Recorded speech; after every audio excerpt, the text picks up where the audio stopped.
일단 첫 번째로 가장 흔한 거는 혈전이 제일 잘 발생되는 상황들을 조금은 아시는 게 좋은데 안다고 다 해결은 안 돼요. 왜냐하면 대표적인 게 암이거든요. 네. 암의 치료 과정 중에 좀 많은데 보통은 암의 한 과정을 보면 초기면 대부분 수술이 돼요. 그럼 수술을 하고 암인 경우에 혈전이 잘 생겨요. 네. 내가 인지한다고 할 수 있는 게 아니에요. 그러네요. 네. 그건 의사들이 찾아줘야 되고 항암 치료를 해야 될 정도로 많이 진행된 경우에는 항암 치료 자체가 또 혈전을 잘 만들어요. 대신 이분들이 그나마 많이 진행된 상태에서 발견되지는 않아요. 이유가 뭐냐면 대부분이 암에 대한 평가 때문에 CT를 많이 찍기 때문에 치명적인 상황보다는 빨리빨리 진단이 되는데 치료가 어려운 경우가 많습니다. 항암 치료하고 나서 약을 쓰려고 했더니 무슨 합병증이 있어서 이런 어려움이 있어서지 보통은 너무 늦게 진단되는 경우가 흔하지는 않습니다. 또 하나는 아까 얘기했던 것처럼 운동 같은 게 워낙 중요하고요. 네. 그 다음에 특히 다리 운동 많이 하고 꼭 말씀을 드리고 싶은 건 요즘 젊은 분들이 사실은 요즘은 덜 할 것 같은데 저는 프로그래머의 삶을 잘 몰랐거든요. 프로그래머가 한번 집중을 하기 시작하면 화장실 갈 때 빼고는 한 12시간 정도 거의 앉아서 작업을 하시더라고요. 이때 혈전 많이 생깁니다. 저희 스튜디오도 PD분들이 편집할 때 화장실을 잘 못 가시거든요.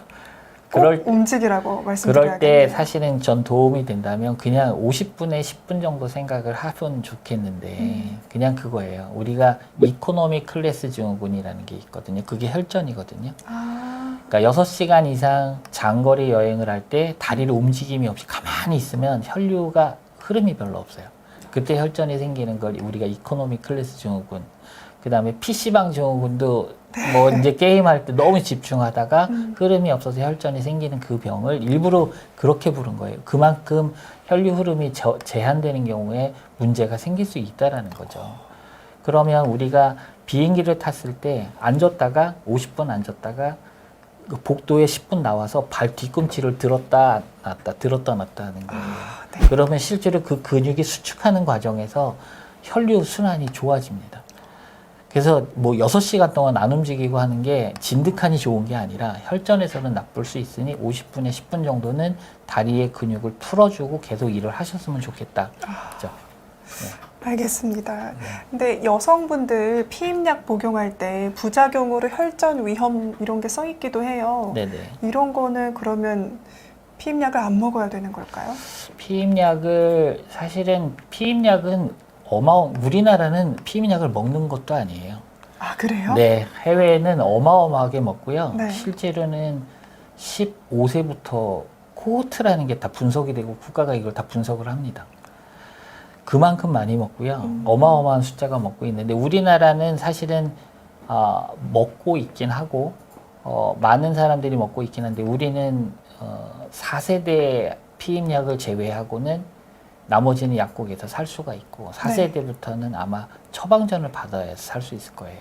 그러니까 결국은 얼마나 많은 인구가 먹고 있는지 자체도 모르지만 피임약이 혈전 전체에서 아주 일부분이긴 한데 피임약 복용 후에 혈전 생기는 사람은 가끔 봅니다.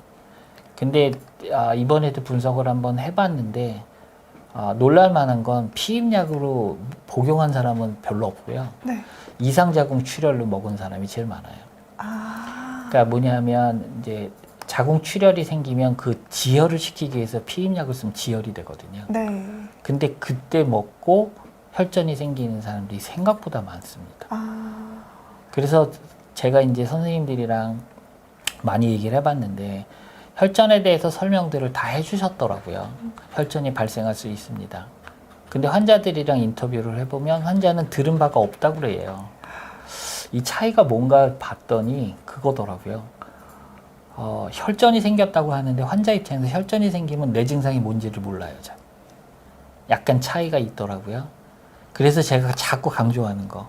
혈전이 생기면 설명되지 않은 호흡곤란이 며칠간 지속이 되고 한쪽 다리가 부으면 병원에 오셔야 합니다라는 설명이 되었으면 좋겠다는 게 제 생각이고요. 네. 그래서 단순화 시켰으면 좋겠다라는 거고 분명히 다들 설명을 했는데 이해를 못 하시면 설명을 조금 더 더 적절하게 해줬으면 좋겠다는 게 제 생각입니다.